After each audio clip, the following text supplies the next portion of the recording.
Assalamualaikum warahmatullahi wabarakatuh. Eh, saya akan berbagi pengalaman dari saya ya gitu. Yang pernah sangat berambisi ya untuk menjadi seorang politikus gitu dan untuk duduk sebagai anggota legislatif. Selamat datang di YouTube channelnya Miswari Korean Center guys. Jangan lupa tekan tombol like, comment, and subscribe guys. Beberapa puluh tahun lalu, saya adalah salah satu orang yang berambisi sekali untuk menjadi anggota DPR ya. Dan saya dulu bergabung di Partai Golkar ya gitu. Dan saya lama di Partai Golkar, saya dibina, saya sudah banyak mengikuti berbagai pelatihan pembekalan tingkat daerah maupun tingkat nasional ya gitu. Dan di sana saya merasa saya sudah matang saya mengikuti caleg. Kalau dulu kan eh, dilihat dari nomor urutnya ya. Waktu pertama saya mengikuti caleg, nomor saya masih jauh ya, tapi sudah mendekatin gitu. Uang, tenaga, dan waktu sudah terkuras. Rasa kecewa, tapi saya pikir nggak apa-apa. Ini pengalaman pertama. Dan saya masih mau ikut calon berikutnya.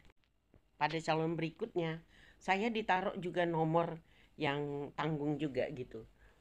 Saya marah besar dengan ketua Golkar, Om Sulaiman ya gitu, karena dia juga sudah sebagai seperti keluarga ya, kami kan dari sama-sama dari Curup.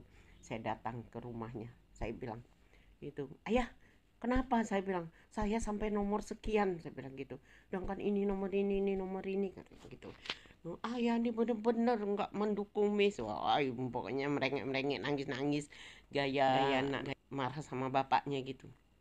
Ada tuh kata Om Sulaiman, ingat benar saya, dia dengan tenang dia bilang, Miss katanya gitu, ayat sengaja bukan bidang kamu nak, kamu tuh bukan jiwa politik katanya, kamu tuh nggak pantas jadi politikus katanya gitu, kamu punya potensi lain yang besar pada diri kamu katanya, kamu sangat potensial nak katanya gitu, kamu doktor honoris causa katanya dalam bidang pengembangan sumber daya manusia katanya gitu, kamu kembangkan itu nak katanya gitu, kamu sama dengan Lina.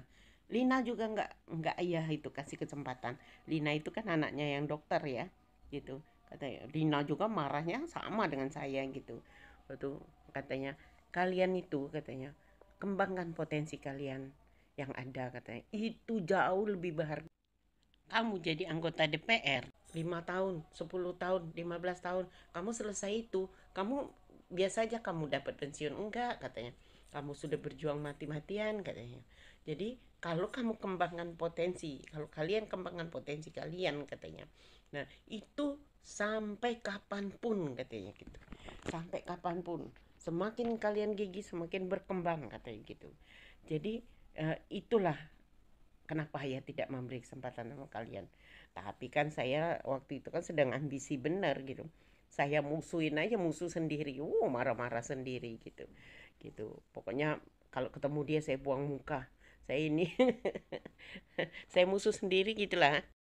Tapi saya masih nekat untuk berjuang ya gitu. Saya berjuang mati-matian bener gitu. Saya habis dana, pokoknya moral material saya gitu. Karena ambisi ambisi sekali. Saya waktu itu saya bertekad saya harus duduk.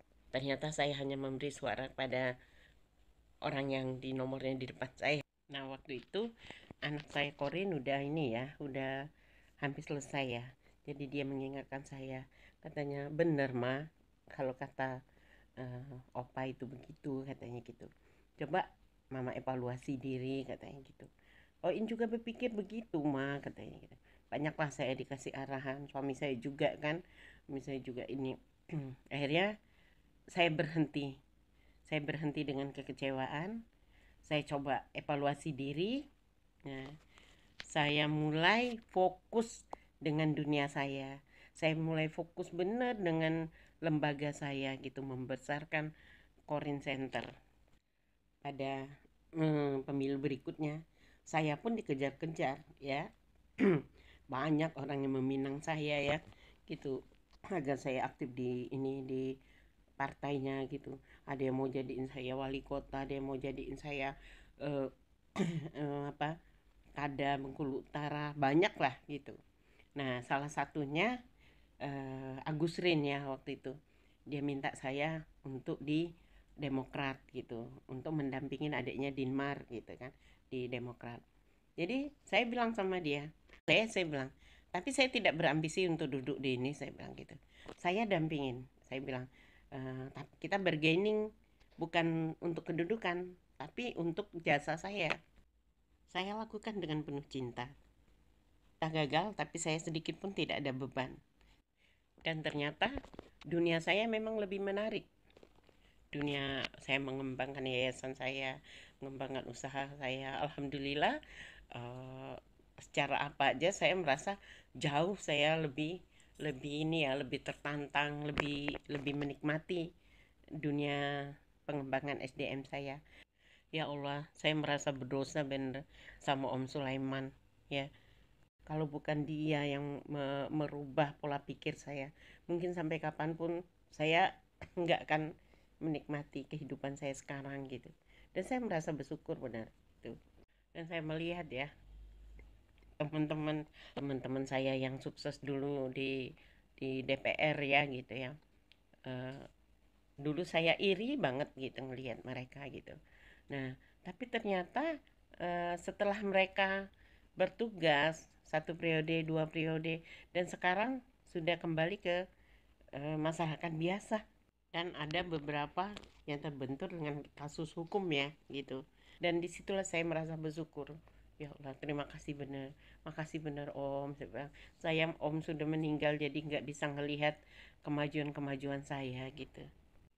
Nah, sampai saat ini juga setiap ada pemilihan ya kada atau DPR ya pencalonan saya tuh pasti ada yang meminang gitu.